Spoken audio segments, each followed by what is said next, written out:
Srimate Bhaktivedanta Swami Nitinamine. Namaste Saraswate Deve Gauravani Pracharine Nirvishesh Shunyavadi Paschatya Deshatarine. Jai Sri Krishna Chaitanya Prabhu Nityananda Shri Advaita Gadadhar Shivasadi Gaur Bhaktavinda. Hare Krishna Krishna Krishna Hare Hare Hare Ram Ram Ram Hare Hare. Hare Krishna. So I welcome you all for this Brahma-saṁhitā discussions. Today we are studying shloka number 40. Sya prabha prabhavato jagadanda koti koti shvashesha vasudhadi vibhuti binnam tad brahmanishkalam anantam ashesha bhutam govindamadi purusham tamaham bhajami. Translation of text 40. I worship Govinda, the primeval Lord, whose effulgence is the source of the non-differentiated Brahman mentioned in the Upanishads, being differentiated from the infinity of glories of the mundane universe, appear as the indivisible, infinite, limitless truth. Purport. So here we are hearing the shloka 40 of Brahma-saṁhitā. Purport. The mundane universe created by Maya is one of the infinite external manifestations accommodating space, time, and gross things. The impersonal aspect of Godhead, the non-differentiated Brahman, is far above this principle of mundane creation. But even the non-differentiated Brahman is only the external effulgence emanating from the boundary wall of the transcendental realm of Vaikuntha, displaying the three-quadrantal glory of Govinda. The non-differentiated Brahman is indivisible, hence is also one without the second, and is the infinite and residual entity. So here in today's shloka, after the establishing in previous shloka, Ramadi Murti Shukalani Amena Krishna, that Krishna is the perfection of all avatars, the source of all avatars, that everything what any other avatars has is there within Krishna and is coming from him. Brahma speaks of supremacy since he has the most perfect form. Now Brahma speaks about supremacy of Krishna related to Brahman and Paramatma. Particularly this shloka refers to Brahman. So this is explained here. The mundane universe created by Maya is one of the infinite external manifestation accommodating space. So what is external manifestation accommodating space? Time and gross things. Mundane universes, see how it's described. There's external manifestation of the Lord's energy, external energy. Now the second shloka, second line says that impersonal aspect of Godhead, non-differentiated Brahman, is far above this principle of mundane creation. So one of the aspects of Lord's energy is material creation, and one is his spiritual effulgence, which is superior. Brahman is superior to the material creation. Okay. But even the non-differentiated Brahman is only the external effulgence emanating from boundary wall of transcendental realm of Vaikuntha, displaying the three-quadrantal glory of Govinda. Which means that even Brahman, which is superior to material nature, is just effulgence of Vaikuntha planets, or effulgence which comes from spiritual world. Effulgence, Yasya Prabha. Yasya Prabha means his own effulgence, from himself, from his own transcendental body effulgence is coming.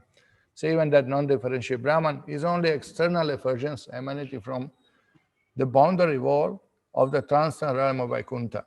So Brahman is the boundary wall of the spiritual world. Within that, Vaikuntha planets lay down. And boundary to the material world is that Brahman effulgence.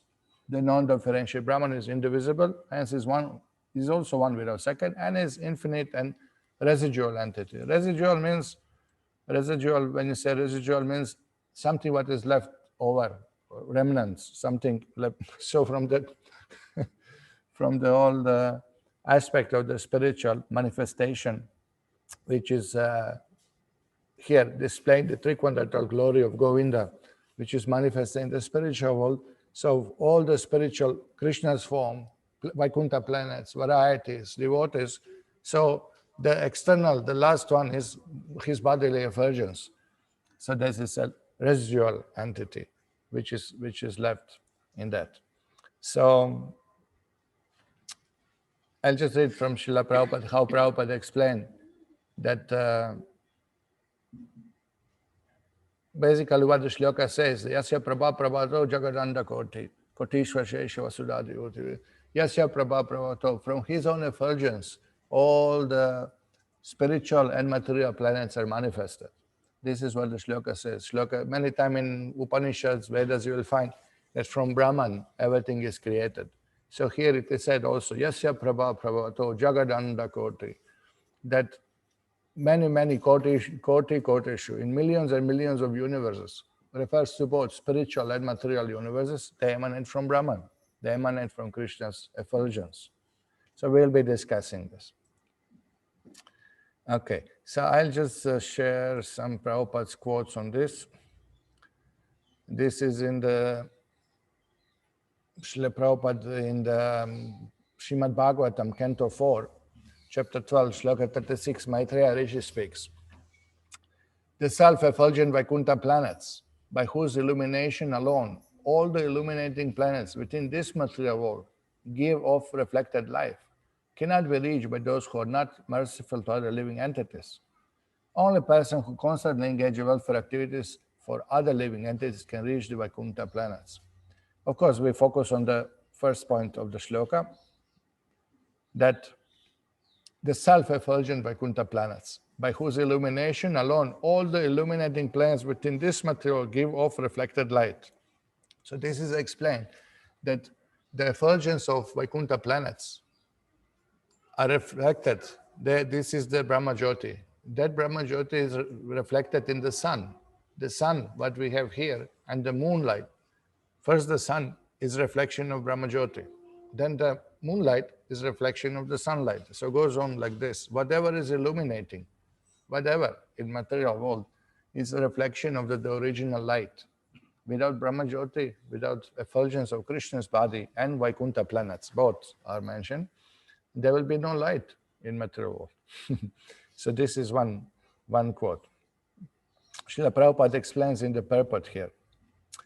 Here is a description of two aspects of Vaikuntha planets. The first is that in the Vaikuntha sky, there is no need of sun and the moon. This is confirmed by Upanishads as well as Bhagavad Gita. Na tad bhasayate suryo, na shashanko, na pavakaha. That is a famous shloka, no? In the spiritual world, the Vaikuntha lokas are themselves illuminated. There is therefore no need of sun, moon, or electric light. It is, in fact, the illumination of the Vaikuntha lokas which is reflected in the material sky. Only by this reflection are the suns in the material universes illuminated. After the illumination of the sun, all the stars and moons are illuminated. In other words, all the luminaries in the material sky borrow illumination from Vaikuntha loka. So this is how it's said. So this is the source of light, which is the source of life. So this is all linked here.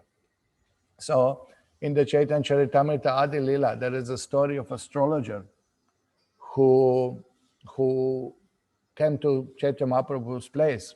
And Lord Chaitanya, in the half-joking mood, he said, so, tell me, you are a famous astrologer.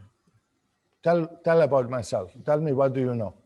You know past, present, the future. You are a famous astrologer. Let me see what you know. So here, here astrologer speaking. This is from Chaitanya Charitamrita Adi Lila 17:105. Here he said, astrologer said, through calculation and meditation, the all-knowing astrologer saw the greatly effulgent body of the Lord, which is the resting place of all the unlimited Vaikuntha planets. Now there in the purport, now this astrologer was not ordinary astrologer. He understood that Chaitanya Mahaprabhu is Bhagavan. So first let us clarify this.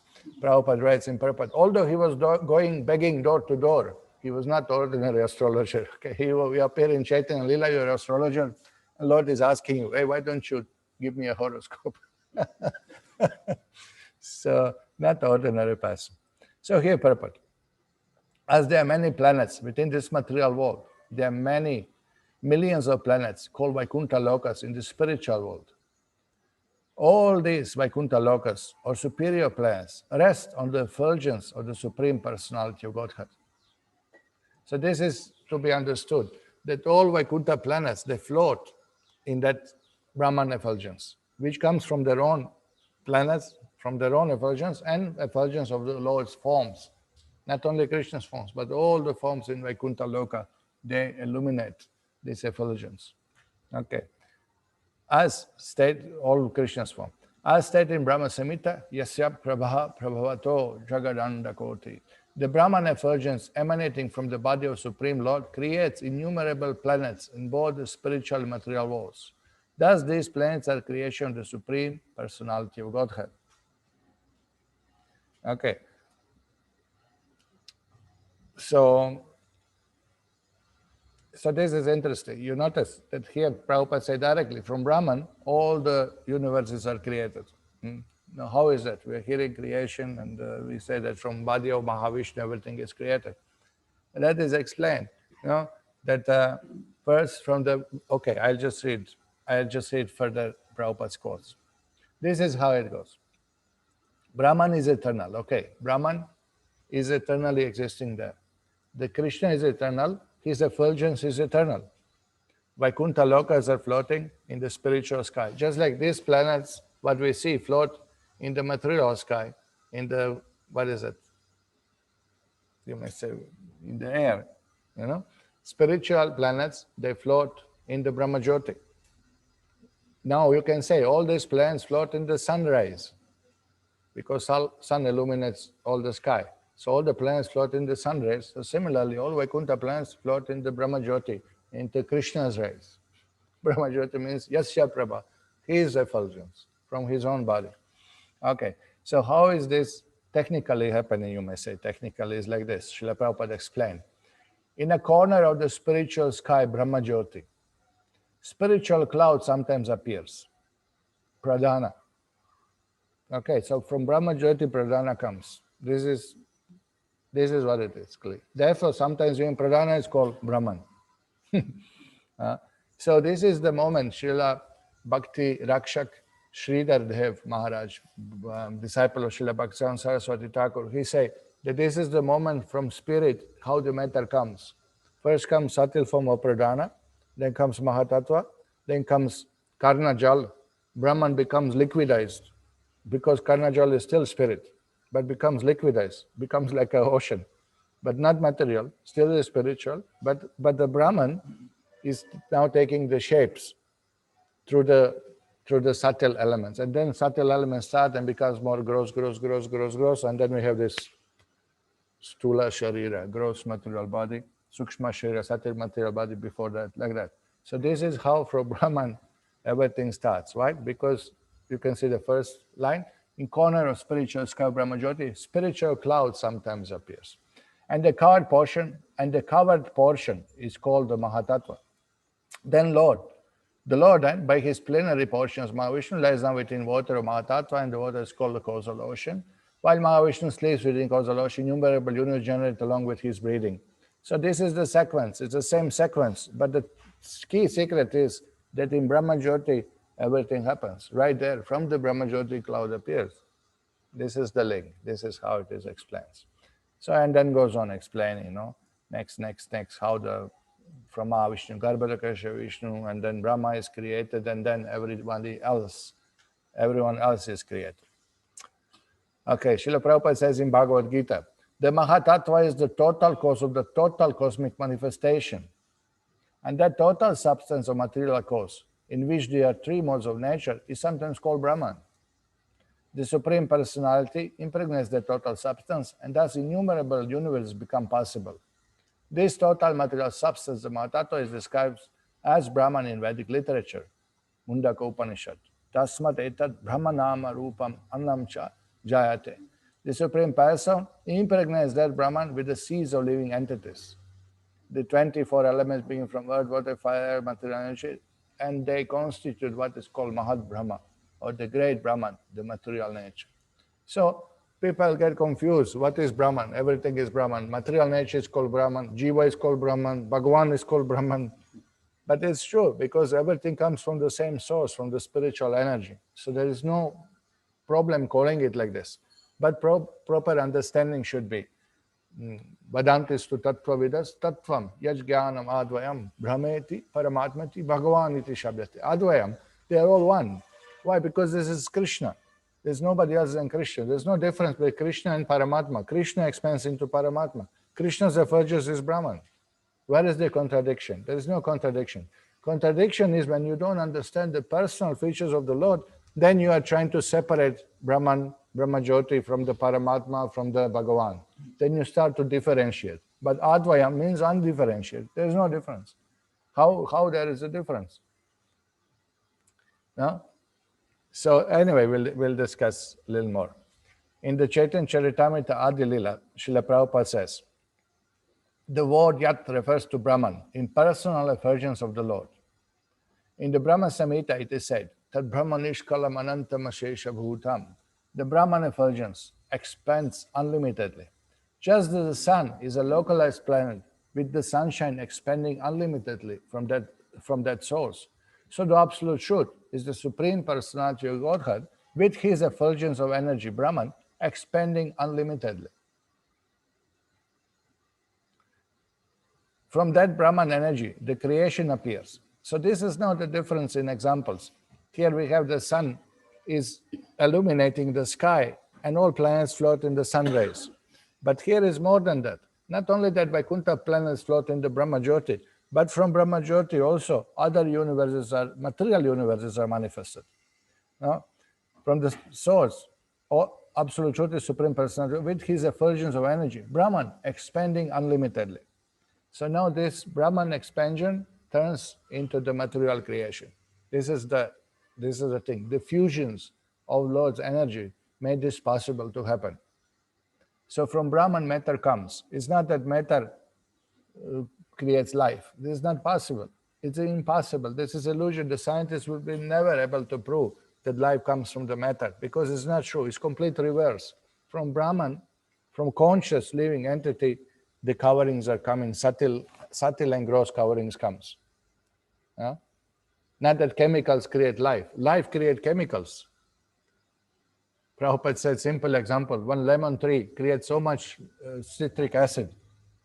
When the jiva is there in the tree grows and produces fruits and produces so much acid. So that's simple example. No? From life, chemicals come. Not chemicals combine themselves into the chemicals which can reproduce themselves. This is how they define. It's a lie. It's a asat. It's not true. And if you base your life in untruth, then you are living in illusion. Then you think, I'm this body, life is one, there's no soul, there's no God, there's no consciousness. Nothing they know. Consciousness still undefined. Our scientists, what is consciousness? Oh, it's a big subject. There are many, many views. They had a big conference a few years ago about consciousness.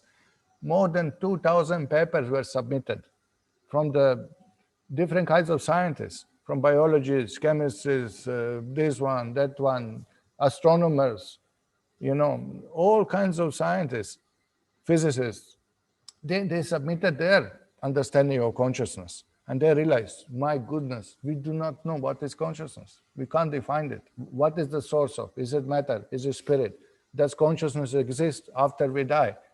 Then you have all these unusual, as they say it, experiences that person is, experiences, out-of-body experience, near-death experiences, conscious activities, even after somebody died, or somebody comes out of the coma and remembers everything.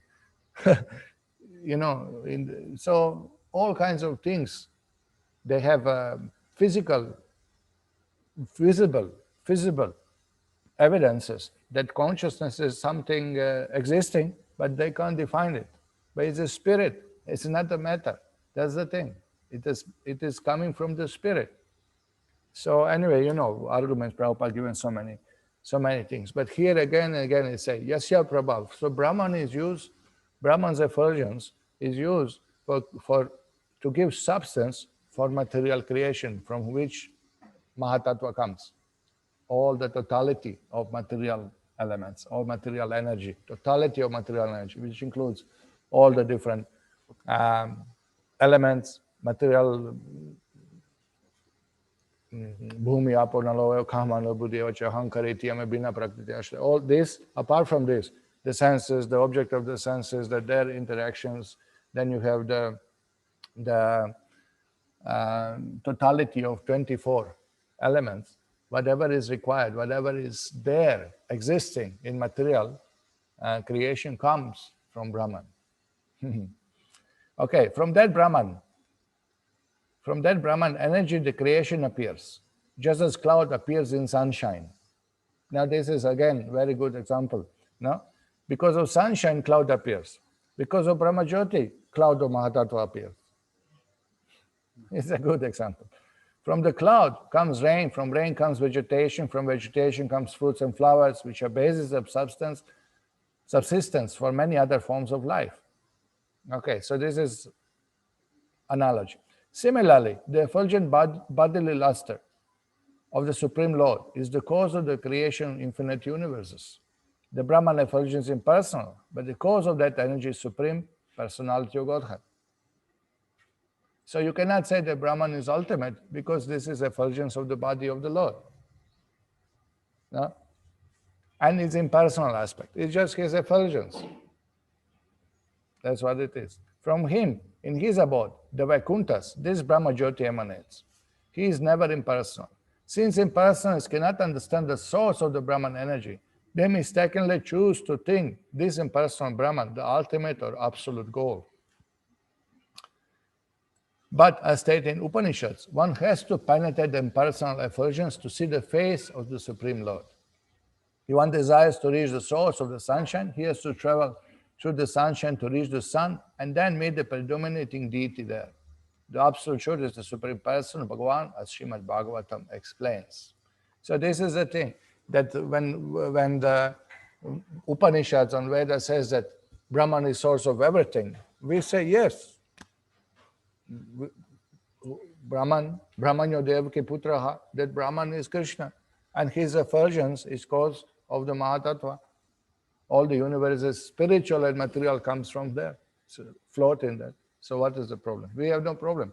But problem again, I'm saying, if you don't accept that God is a person, that he has a spiritual form, that he has his name, form, qualities, activities, pastimes, his abode, then you are not going to understand any Vedic statement.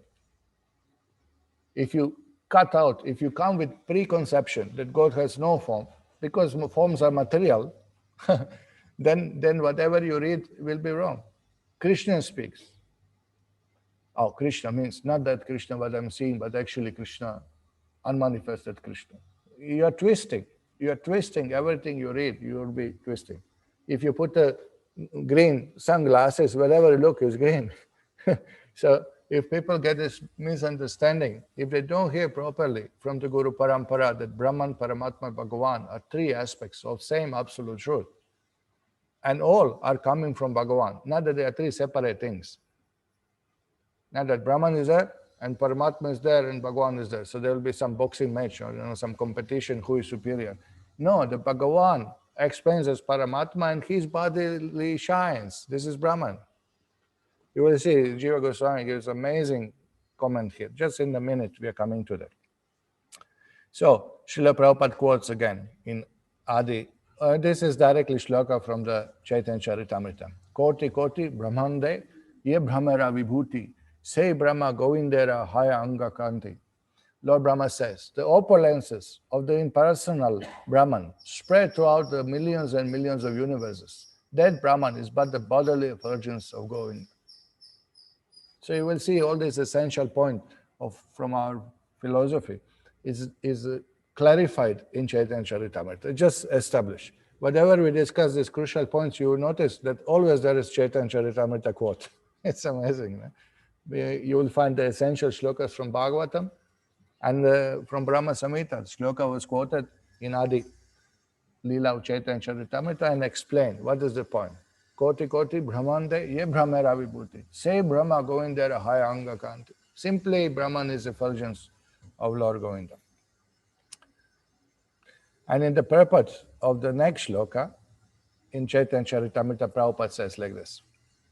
Although the sun is situated far away from the other planets, its rays sustain and maintain them all.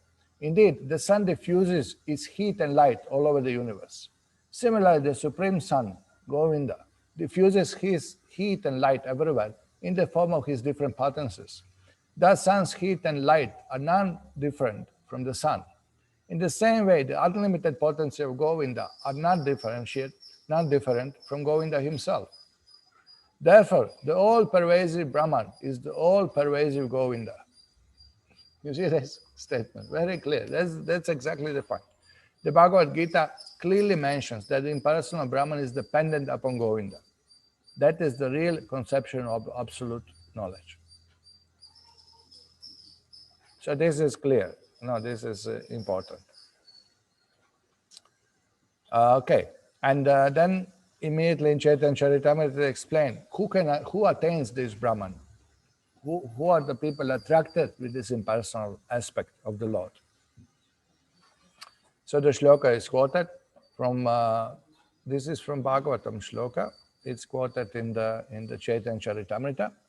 Naked saints and sannyasis who undergo severe physical penances, who can rise the semen to the brain, who are completely equiposed in Brahman, can live in the realm known as Brahmaloka. Now this is interesting. When you read in Vedas, you will find term Brahmaloka, sometimes Satyaloka. Does not refers only to Brahmaloka where Brahma lives, the lotus planet of Brahman, but Brahmaloka refers to the abode of Brahman, the Vaikuntha. Brahmaloka many times is described. He said that then there is description in Puranas and they say above the Mahaloka there is Tapaloka, Janaloka, Satyaloka, and above Satyaloka there is Brahmaloka. Satyaloka is Brahmaloka. Satyaloka is place where Brahma resides. And then he says, above Satyaloka there is unlimited Brahmaloka. What is Brahmaloka? Abode of Brahman. So starts with Brahmajyoti, okay. Prabhupada writes in purport there, by practicing austerities and the strict discipline, such mendicants attain a neutral state, transcendental to the modes of nature, and merge into impersonal Brahman. What is neutral state? Shantaras. Just the way Prabhupada speaks for English speakers, no? Neutral state, which is transcendental to modes of nature. So they come out of material world, but because they do not know personal features of the Lord, they do not know about Vaikunthas, they do not know about God's glories of God's Nama, Guna, Rupa, Lila, then they get stuck with impersonal understanding and merge into impersonal Brahman. Okay. So this Brahman is explained further by Srila Prabhupada. The impersonal Brahman or bodily effulgence of Supreme Lord is known as Brahmaloka or Siddhaloka. This is another name, Siddhaloka. Because the perfect living being, Siddhas, you know, we say Nitya Siddhas. Siddhas, they go there. This is Siddhaloka, the place of those who have achieved perfection. This is what it means. So, according to Brahma-saṁhitā, Yasya Prabhavato Jagadanda Koti, the material universes are generated from the bodily rays of the Supreme Personality of Godhead. Yogis who follow the principles of Patanjali accept the personality of Absolute Truth, but they want to merge into the transcendental body of the Lord. Now this is interesting. They are the yogis who meditate on Paramatma in the heart, but because they did not hear from the Guru Parampara in devotional line, they did not develop affection to the Lord, to worship Him, to serve Him. They did not develop that affection. So what happens? They are meditating on form of the Lord with desire to merge into His effulgence. These are called Brahmavadis. They know God has a form, but they are not offensive like Mayavadis. They are actually desiring to merge into His impersonal effulgence. Just see this amazing thing, no? They are meditating on the form to achieve impersonal Brahman. This is unusual. That is their desire. Being the greatest authority, Supreme Lord can easily allow many millions of living entities to merge into His body. The origin of everything is the Supreme Personality Godhead, Bhagavan, and His bodily effulgence is known as the Brahmajyoti, Brahmaloka or Siddhaloka. Thus, Brahmaloka or the Siddhaloka is a place where many sparkle-like living entities, part and parcel of Supreme Lord, are assembled. Now look, what is Brahmajyoti? What is shining Brahmajyoti? And millions of jivas are assembled together shining because they have this consciousness shining effulgence. Because the living entities do not wish to keep their individual existence, they are combined and allowed to remain in Brahmaloka, like so many atomic particles of sunshine emanating from the sun. And this is very nice description. This is a very clear concept. What is it? Again, in Chaitanya Charitamrita, we find the shloka. What the Upanishad called the transcendental impersonal Brahman is the realm of the glowing effulgence of the Supreme Person. Okay? What is that Brahman described? It's just simply effulgence coming out of Krishna's body in the spiritual world. And Mundaka Upanishad is quoted to define Brahman. Now, Mundaka Upanishad is a, did I quote the shloka? I think must be, yeah. We all know Ishopanishad, Hiranmayena Patrena, okay? Now hear this from Upanishads. Hiranmaya Parekoshe Virajam Brahmanishkalam. Anyway, it's a long shloka. I'll just read translation. In the spiritual realm, beyond the material covering, is the unlimited Brahman effulgence, which is free from material contamination. That effulgent, white light, is understood by transcendentalists to be the light of all lights. Okay, that also we understood. Whatever lights we have is a reflection from that light. So it's a light of all lights. This is not some poetical expression. Light of all lights, heart of my heart, life of my life. It's more than poetry. It's very clear that all lights are reflected from the Brahmajyoti. In that realm, there is no need of sunshine, moonshine, fire, electricity for illumination. That is the same thing, not bhasata nasha shankuna pavat. Indeed, whatever illumination appears in material world is only a reflection of the supreme illumination. This is all just translation from shloka from Mundaka Upanishad. That Brahman is in the front and in the back, in the north, south, east, and west, and also overhead and below. In other words, that supreme Brahman effulgence spreads throughout both the material and spiritual skies. Okay, so this is important to understand, that everything floats, even the Viraja river, even those material universes, everything is enwrapped up and down, left and right into the Brahmajyoti. You know, we have material concept that when we pray to God, everybody kind of, you can see this in sports. The fellow is in football playing, hits the goal, and then, thank you, God. But you can do like this, thank you, God. God is down also. It's left and right also. The front and back also. Everywhere. You don't understand. You are thinking only up. But where is up, where is down? Everywhere. Correct? The sun is enwrapped in the air, floats in the air. So you want to address air. Where you will look? Wherever you want. Up, down, left, right, everywhere. No? So that's the point. So this is proper understanding. That means Brahman is all pervading, it's everywhere. Yeah, because we must understand that there is a Brahmajyoti which shines. And let's start from Krishna. There is a Krishna's planet. And then there are so many other planets or other forms of the Lord. Rama's planet, Narayana's planet, Kesha's planet. So many planets are there. And there is a spiritual sky. Okay, like these planets we are seeing in the sky, moon and the sun float in the air, they all float in that beautiful Brahmajyoti. And then outside, the place when there are less of Vaikuntha planets manifested, because the kind of empty space of Vaikuntha planets where variety is not manifested, which is intensely filled with jivas shining, no? There, in that place, some cloud sometimes appears. So little cloud comes.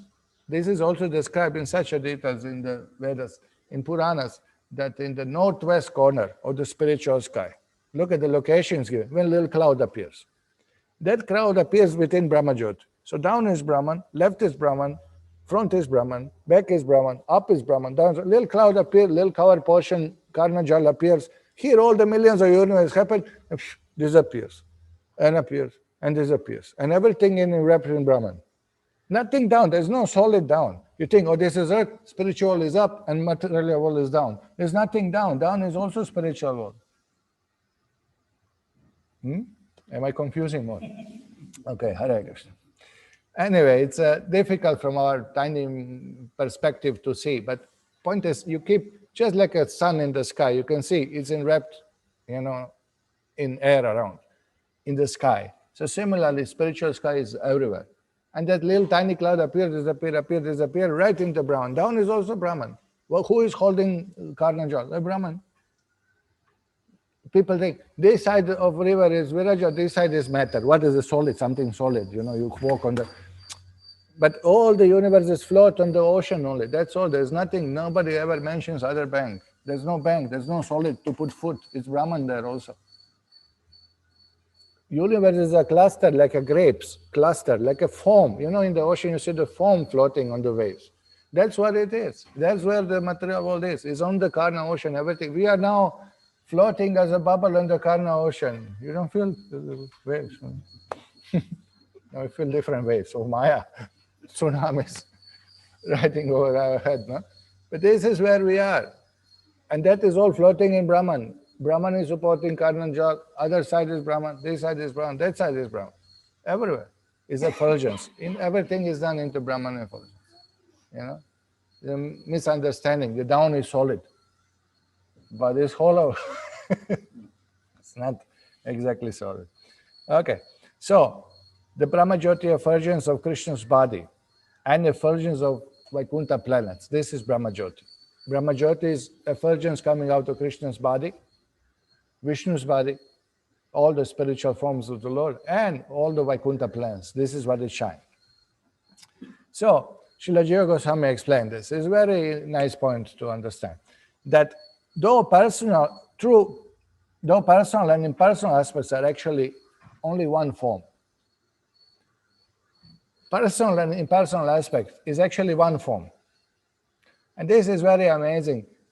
How many times we argue with this, Brahmavadis, with impersonalists, with Mayavadis. Jyoti is superior to Krishna, Jyoti is superior to Krishna. But we say, no, cannot be.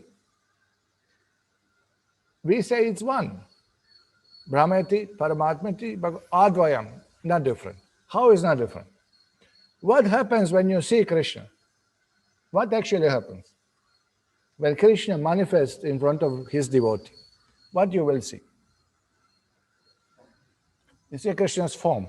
Manifest means you can see Krishna's form. So what you will see? You will see that his form is so effulgent. You will see Brahman automatically. It's not different. It's his own body, bodily effulgence of the Lord. You see the body, you see the Brahman. It's a one. There's no difference. For devotee, it's very clear what is Brahman. Problem is if you're not devotee, what happens? Lord does not manifest his form to you. But if you able to control your mind and senses and control your urges, and you transcend the modes of material nature, you are able to see the Brahman.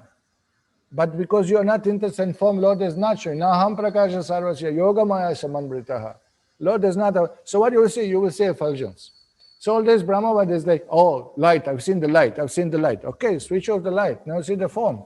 You have to remove, Hiranmayana patana satyasya pikita mukham. You please, Lord, remove that effulgence so I can see your form. So when you see the form, you are seeing the light automatically. It's part of Krishna's features, It's just, you can't miss it. You cannot miss it, And then you understand how can be superior. It's just effulgence of his body. Meaningless arguments to devotees, just meaningless arguments.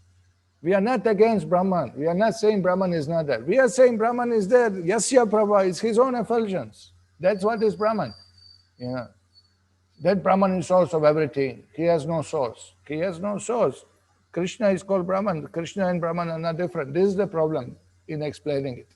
Because Krishna, Shakti Matur Abheda. This is the problem explaining it in simple way. So this is what Srila Jiva Goswami explains. Though personal and impersonal aspects are actually only one form, actually one will see by manifestation of Lord with qualities, the form called Govinda. And manifestation of Lord without qualities, one will see only Brahmajyoti. according to one's surrender. So that's what you will see.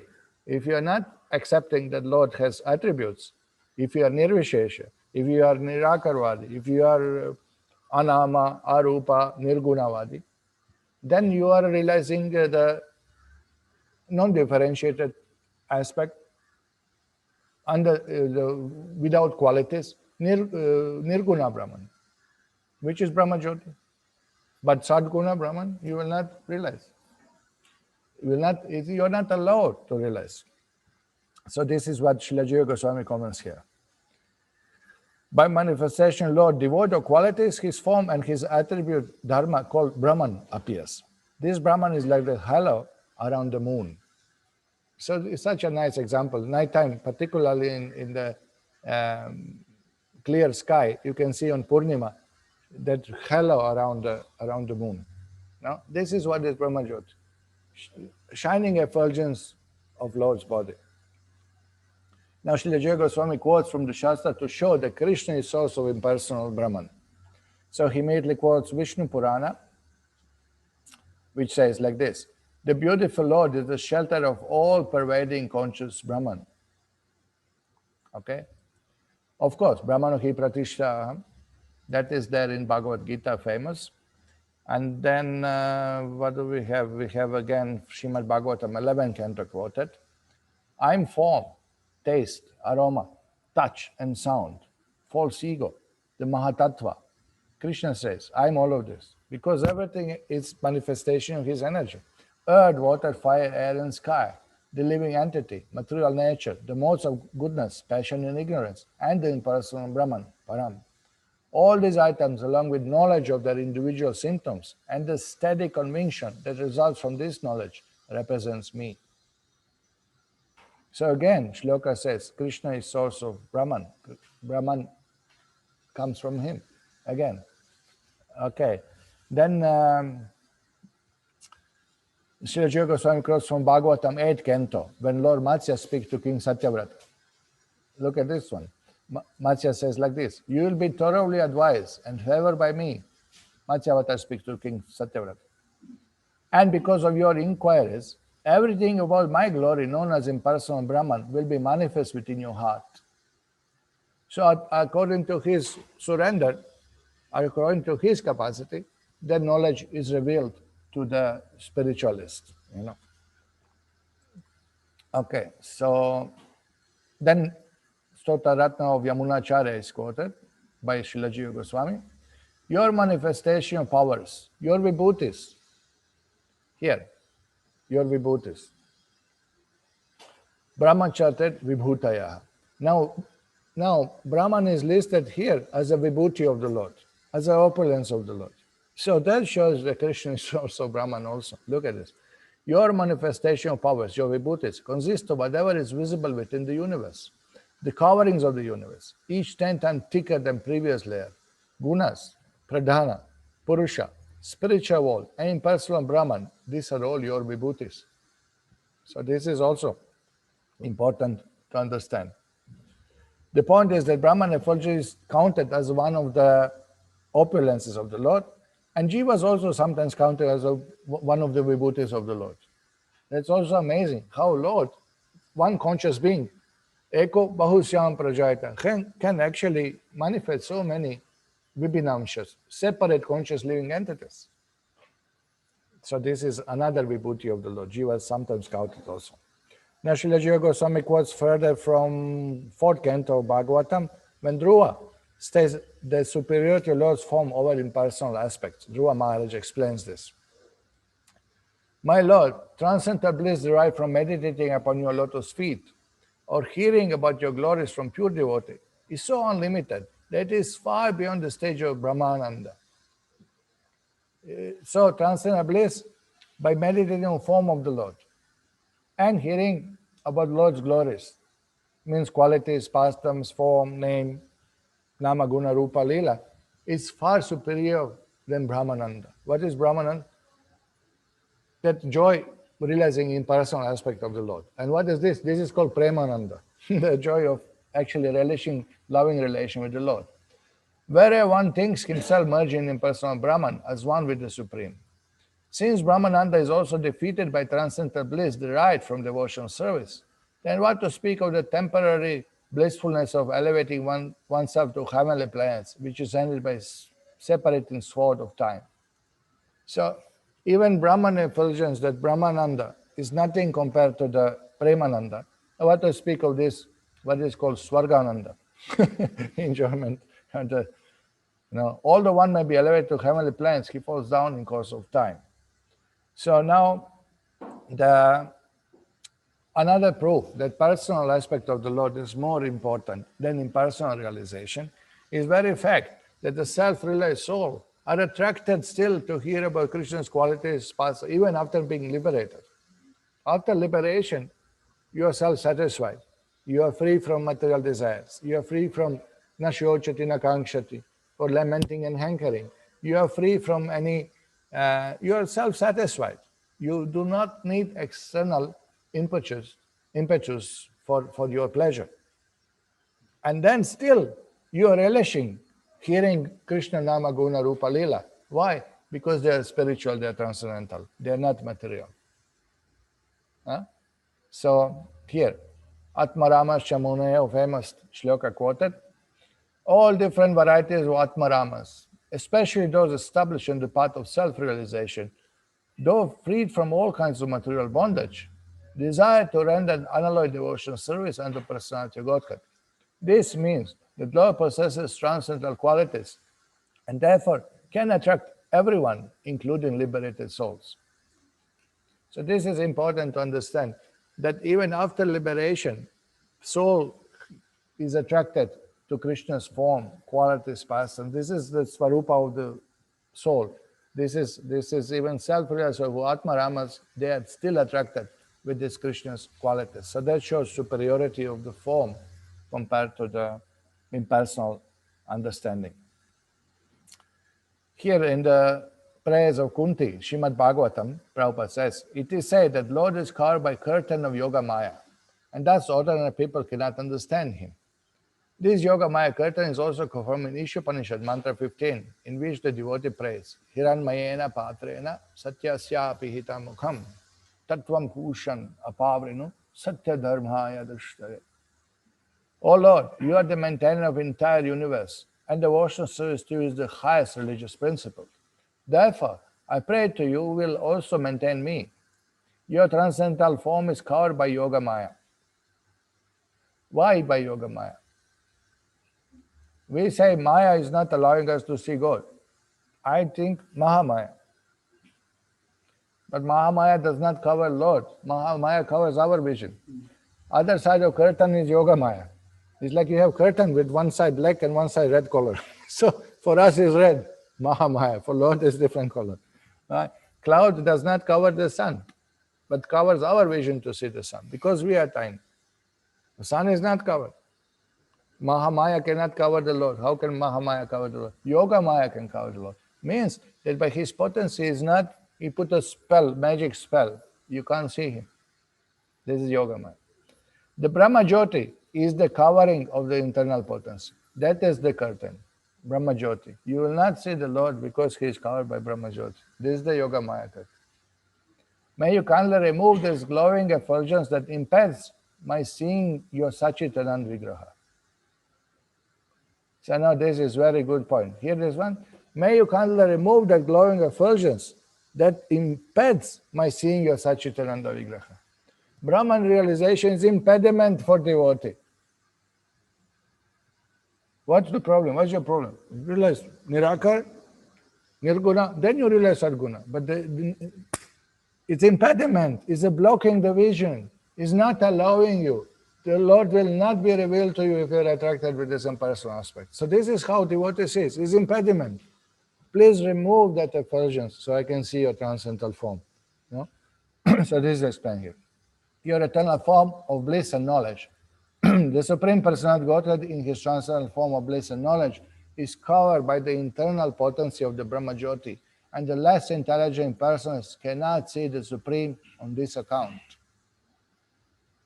So this is good. Okay. So Prabhupada explains this again and again. Again and again we are banging on this point. The impersonalist, today impersonalist, almost atheistic. They become so offensive. They don't want to hear about God. Krishna, Krishna. Why do you say Krishna? Why particular form? Why you are limiting God? Why you are sectarian? Why you are saying Krishna? We are saying Krishna because Veda says Krishna. And it's everywhere. This impersonalism is everywhere. Even any spiritual man in India, you can go house to house, knock on the door and say, do you believe in God? Yes. Which God you believe? Oh, there are so many gods. First news you will get. No, there are so many gods. Shiva is there, Brahma is there, Gayatri is there, Saraswati is there, Hanuman is there, Ganapati is there, so many gods. And then when you say, who is the ultimate God? Ah, that is Brahman, that is light. What did you realize? Nothing. It's a mess. It's a mess. We met a Christian priest here in Salem in book distribution. And I told him that he was arguing. Jesus is supreme. We say Krishna is supreme. He said Bible is only true book. We say Gita is only true book. On which basis we are going to argue if you are like this? Can we talk something about God? He was just attacking us. So whatever he said, I repeated back. There was no argument. We are only speaking true. I say I can also say we are also speaking true. But Jesus said he's the only way. And Krishna said, I'm the only way. Mame kam sharanam. So where we'll go like this? If we are pulling one rope, I'm pulling one rope. We are making that, it's a fun game, who will pull whom, It's not by pulling you will understand God, but by submitting, by hearing, Then I wanted to start some discussion on positive note. Plus is in the air. So I say, anyway, at least I appreciate in Christianity that you are people personalists. You worship Jesus as a person, no? And then this fellow said, ultimately, we all going to merge into the Jesus. I said, Baba, you are Indian version of the impersonal, of the Christian, It's Mayavad. This is Christian Mayavad appear in the India. There's nobody, I never heard in my life anybody wants to merge into Jesus in the West, At least, are they a personalist, Baba, No, he was Mayavadi. This is what happened when Mayavadi becomes Christian. They cannot give up this misunderstanding, merging into Jesus. Never heard that, Now you will see priests walking around, I'm Jesus, Jesus home, Jesus home. What is this? Really unusual, very unusual. At least they were personalists so far, So who converted whom? It's very difficult to understand. So here Prabhupada explains, the impersonalists do not have the power to go beyond the effulgence of God and arrive at the personality of Godhead, from whom this effulgence is emanating. The Ishapan is a hint to that personality of Godhead. It is not that the impersonal Brahman is denied. It is also described, but that Brahman is revealed to be the glaring effulgence of the body of Krishna. So this is important. Sometimes when we preach, we are so much against Brahman that almost you don't want to say it does not exist. But it's not true, it exists, but you should explain it in proper perspective. Like we sometimes speak, Krishna is superior to Shiva, Krishna is superior to Ganapati, Krishna is superior to Kartikeya. But they don't say they are not gods. They are demigods, semi-gods, small gods. But you cannot deny that they exist. They exist and they have their place in government. They are great personalities. No, if you have good relation with Mr. Modi, who is Prime Minister of India, doesn't mean that you disrespect any other minister. But you understand, he's Prime Minister and these are different sub-ministers or ministers working under him. So we go sometimes preaching extreme. Devotees go a little extreme to that. They go extreme impersonal. But it's not like that. All are existing, but we should see full picture. We should see what is the position of Brahman, what is the position of Shiva. And then what's the problem for devotee? Prabhupada came in front of Durga temple, offer pranam. And all devotees, offer him pranam. Yeah, it's the powerful energy of the Lord. What we see? Durga. I'm great devotee. I'll not offer pranam. And Durga is what? Vaishnavi there. She is also a great devotee of the Lord. And she is doing good service. Look at us. We are in Maya like anything. That's her service. Yeah? So pranam. You go to Shiva temple, pranam. Chaitanya Mahaprabhu came and dance in ecstasy. So now we go from one extreme to, this is due to neophyteness. We go to the extreme. Not then, we are great, I'll not go here, not go. Offer pranam, Shiva is also a great devotee. Now we are not asking Shiva for any favors in that sense, except for pure devotional service. We are not going to pray for this and for that to Lord Shiva. We are not approaching for material benefits. No? But we respect, we understand what is their place. Then no problem. We are not offensive, but sometimes devotees get over enthusiastic, they go into offensive mode. But no, that Brahman, it is also described, but that Brahman is revealed to be glaring effulgence. It is not denied. So we are Achintya Bheda Tattva philosophy. We understand the Lord simultaneously has a personal and impersonal aspect, but the impersonal aspect is simply effulgence of his transcendental body. So therefore Bhagavan is superior to Paramatma and to Brahman. That's proper understanding. This is how we should do that. I remember reading in Brahmajyoti Purana when Lord Mahavishnu takes Devatas to show them his most pleasing abode. They were discussing about different abodes. When Devatas came to see Mahavishnu, Śrī Brahma-saṁhitā, within material world, in Vaikuntha plant, manifested within material world, in the Kshira ocean, they appreciated beauty of his place. So, oh, this is so beautiful, it's much more beautiful than Indra Loka or Brahma Loka or any other Loka in material world. So Lord Vishnu was looking at them and saying, oh, but do you want to see the abode I prefer? The most beautiful, most dear to me, where I reside with two-hand form with Radha on my side. So they say, yes, please take us there. So Mahavishnu takes Devatas, Brahmajyoti Purana describes this. That Vishnu takes Lord Brahma, Shiva, Indra, and all other Devatas to see Goloka Vrindavan. So they're touring Goloka and Mahavishnu is explaining everything and, they're seeing different things. And then they come to the heart of Vrindavan. And they are going.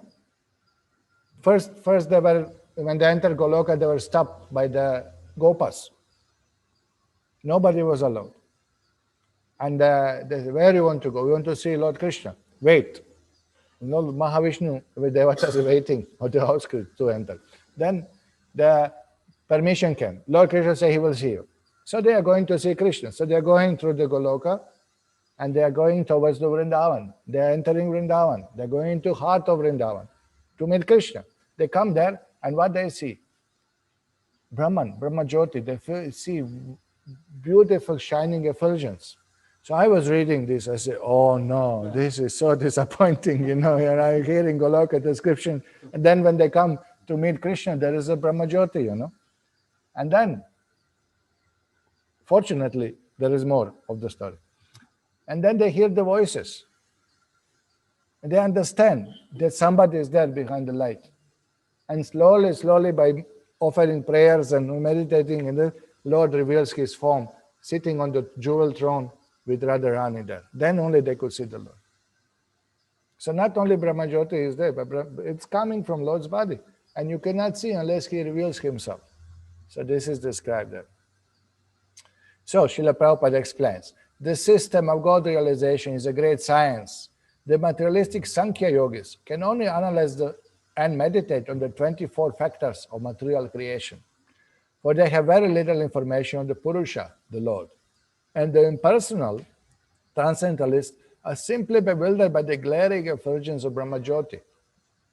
If one wants to see the absolute truth in full, one has to penetrate beyond the 24 material elements and glaring effulgence as well.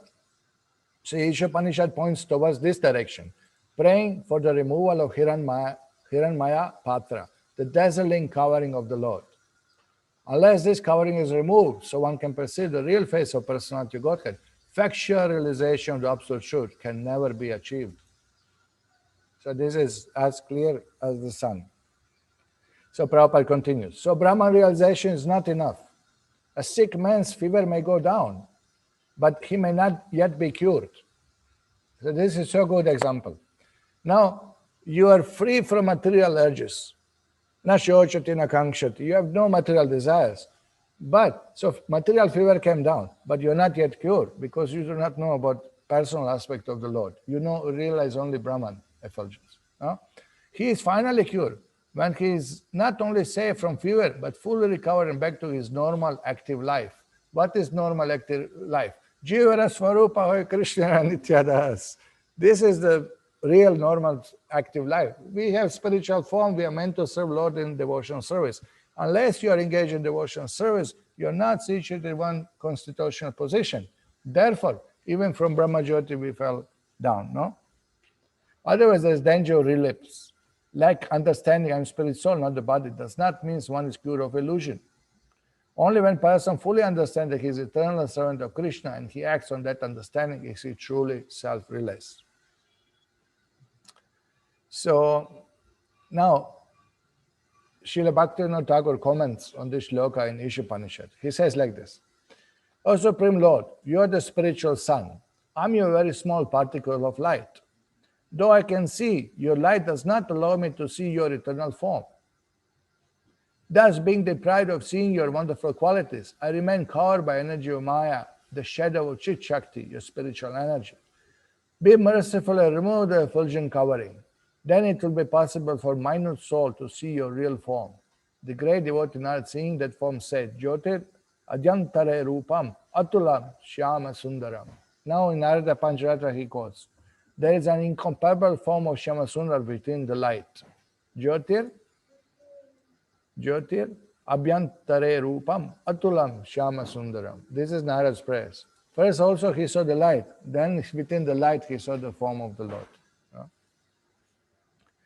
So anyway, there are many quotes. What can I say?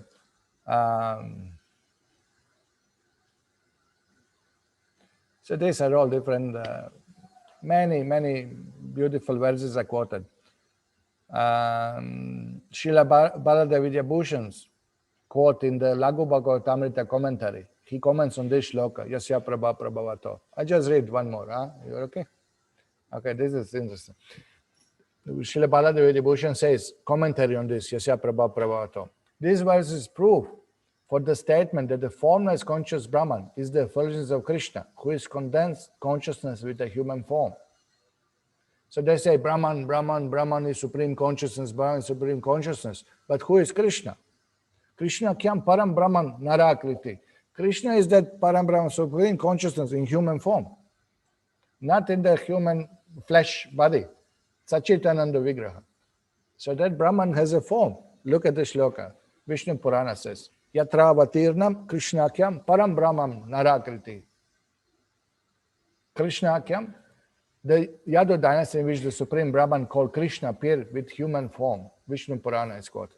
Bhagavatam says, Gudam Param Brahma Manushya Lingam. Param Brahma Manushya Lingam. That supreme consciousness which you call Manushya Lingam. He is supreme in the human form.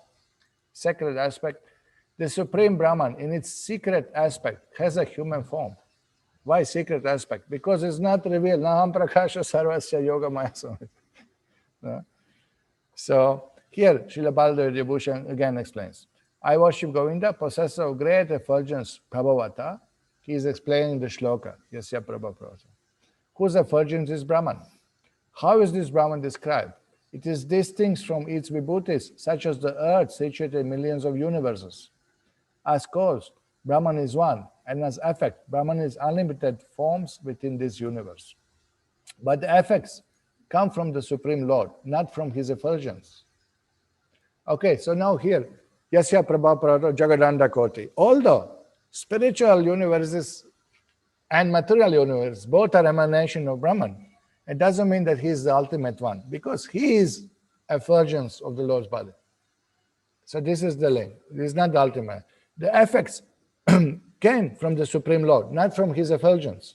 That's by Lord's desire that Brahman creates material universes. This is important. By Ichcha Shakti, this is very important to understand. Not that Brahman is some independent light which is doing whatever they want all on its own. No, it's part of the same absolute truth, is following Krishna's desire. So here, how? Kamayata Bahusham. So how can undifferentiated Brahman, which has no qualities, desire something? Kamayata Bahusham Prajayata. So Kamayata Bahusham Prajayata. Lord desired, And then he expands into living entities, he expands into so many universes by Lord's desire. How? By using Brahman effulgence as his energy. That's what it is. That's described here. The Brahma-saṁhitā says that the effulgence of Lord is the cause of the effects. By the effulgence of Lord, Prakriti became agitated and produced the universes. So the Brahman effulgence is used to produce Mahatattva, and Mahatattva is used to produce everything else within material world. So what is the Brahman? Is the cause of the effects. Okay. This is different from the Advaitist concept of Brahman, which is without qualities, beyond description, and which is the lone existing entity. Now this is the warning. This is where he differentiates. When you say Brahman, you think non-differentiated, no qualities, not describable, anirvachaniya, cannot be at all reached by mind, words, intellect, or anything, as described in Vedas, but can be reached by revealing, by his own revelation. No? The Brahman described here, however, is endowed with qualities such as purity. It is describable and exists along with other real entities, since it is the cause of the universe, which is also real. So now this is the defeating point. Because he is existing existing. It can be perceived, can be described as a effulgence of the Lord, and is a cause of something else which is also substantial, which we can see. Even from a material point of view, we can see the matter.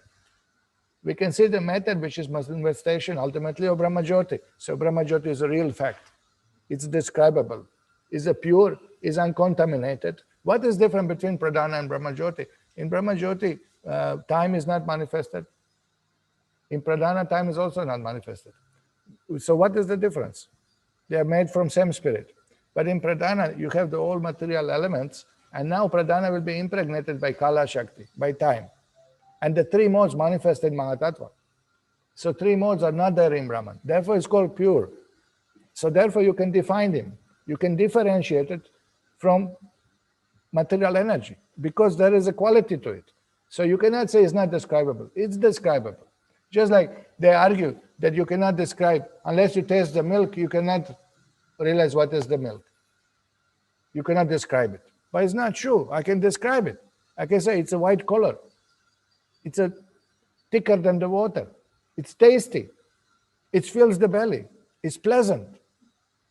So how can you say I'm not describing? I'm describing. I've given you so much guidance, no? It's white, and this and that. And when you drink the milk, you say, yes, that's what was described. Huh? So it's not that you cannot describe it. Why you cannot describe it? And what is anirvachaniya? Brahman is anirvachaniya. Vachana, anirvachana. You cannot talk about it. Why you are talking this? Even that is description. What is your description? Your description is that you cannot describe it. That's another description. You are describing the object. You are giving quality to the object. It is indescribable. So you are circular logic. It's a contradictory. It's a contradictor. It's not in circular. It's just contradiction. Those who know, they don't speak.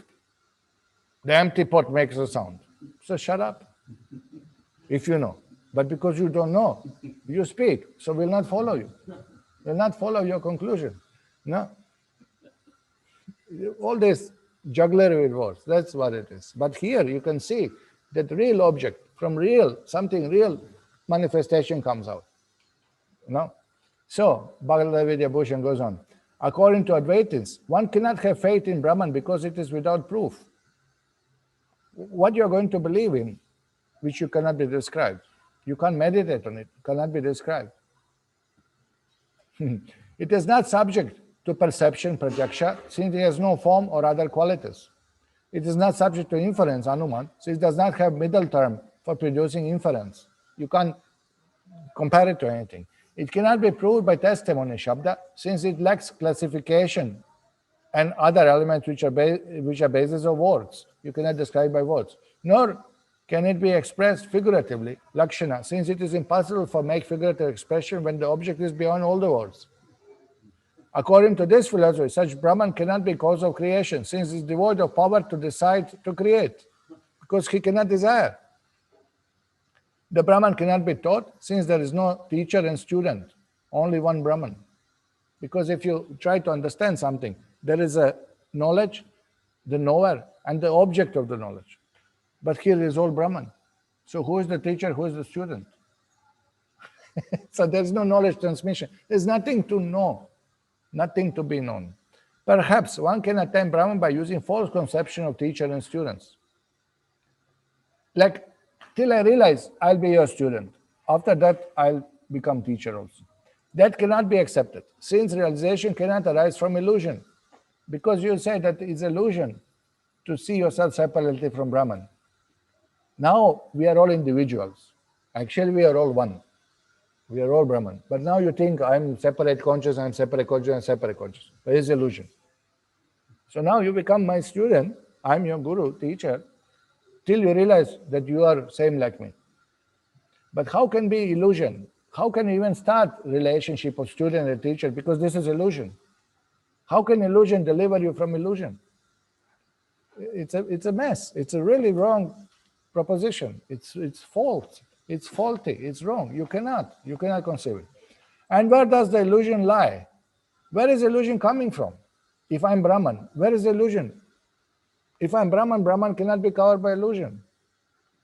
In the Brahman or in the Jiva, where is illusion lying? It cannot exist in Brahman because it is impossible for illusion to exist in what is full of knowledge. That is clear. But look at it. It cannot exist in Jiva because the Jiva does not exist before illusion influenced Brahman. How Jiva concept, they say this is illusory. You are thinking that you are Jiva, individual. Jiva means individual, separate consciousness. No? Correct? But if Brahman cannot be covered by illusion, where is the question of existence of Jiva? Jiva cannot exist because Brahman cannot be covered. So where is the question that Jiva has illusion? You understand? If you are trying to prove that I am Brahman, you are thinking you are Jiva. So there definitely illusion is not Jiva's illusion. Because Jiva is called illusion, which you describe. So you cannot bluff us that actually illusion covers Jiva, not the Brahman. That means Jiva is different from Brahman. As simple as that. Immediately caught. You cannot escape. And if you say, no, Brahman is... Jiva is Brahman who thinks it is covered by illusion. So is it covered or not? If it's not covered, then why you are teaching me? I'm self-realized soul. No? And if I'm covered, then I'm not Brahman. It's all bogus. If the Jiva did not exist, how could illusion exist? Now if you say that Brahman is not covered by the illusion, correct? So that Jiva does not exist because this is illusion. You say that Jiva means illusion, means Brahman who thinks that he is not Brahman, that he is individual, separate from Brahman. This is illusion. So if the Jiva does not exist, how could illusion exist? Because Jiva is not there. This is not true. This is illusion. So how can illusion exist? Thus, this conception of Brahman is useless. That is his, conclusion. Okay, and then you know how Srila Jiva Goswami finishes commentary on this Brahma-saṁhitā shloka. He says, those with particular inquiries can consult the Bhagavad Sandarbha. Enough has been said here. So he stops. He could go on defeating this impersonal concept, misunderstanding. He says, those with particular interest, please consider Bhagavad Sandarbha. There is more detail, more shlokas explained there. Enough has been said here. So I will finish on the same note. Thank you very much for hearing patiently. Srila Prabhupada ki jai, Śrī Brahma-saṁhitā ki jai, Gaur Premanande. Okay, there is one question. Is there any reason why cloud appears in northeast? Yes, it is will of the Lord, if you're asking for a particular direction. Also, there is a northeast is a place of Ishana, or Shiva, Shambhu, who has the function to expand into the feature of the Lord who deals with material creation. So this is his abode. If you see Goloka chart, you will see that the northeast quadrant is planet of Ishana. This is Sadashiva Loka, which is depicted in the chart below for the practicality. But actually everything happened northeast corner. So this is exactly where it plays. So because this is Ishana's planet, who is Lord of Ahankara, who is Lord of Pradhana, who is Lord of Mahatattva, so therefore everything creation plays there. But ultimately understand that Lord could do it anywhere, but this is the one only logic that I could find. Okay, thank you very much. Śrīla Prabhupada ki jai. Hare Krishna.